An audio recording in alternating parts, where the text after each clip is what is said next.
रानी मुखर्जी को film industry में 30 साल पूरे हो गए हैं, तो इस मौके पर उनकी मोस्ट सक्सेसफुल फ्रेंचाइजी मर्दानी के पार्ट 3 का ट्रेलर लॉन्च किया गया है।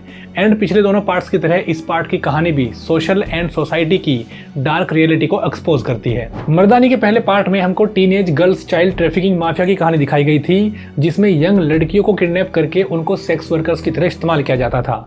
सेकेंड पार्ट में हमको 21 साल के एक यंग साइको किलर की कहानी दिखाई गई थी, जो अपनी उम्र की लड़कियों को सेक्सुअली असोल्ट करके उनका मर्डर कर देता था। जबकि इस थर्ड पार्ट की कहानी भी पहले पार्ट की तरह ही सिमिलर है, जिसमें 9 से 11 साल की बच्चियों को किडनैप किया जा रहा है, स्पेशली उन गरीब बच्चियों को जो सड़कों पर भीख मांगती हैं।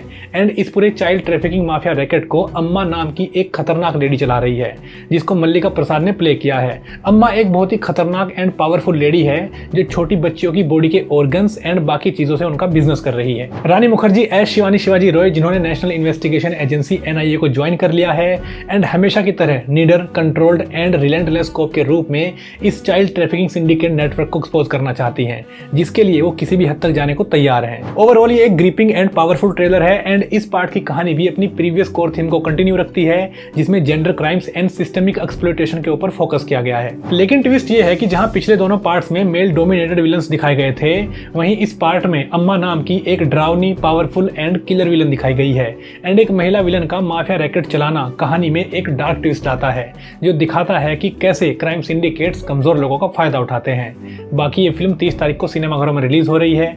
आपको ये ट्रेलर कैसा लगा कमेंट में जरूर बताइएगा। बहुत बहुत शुक्रिया।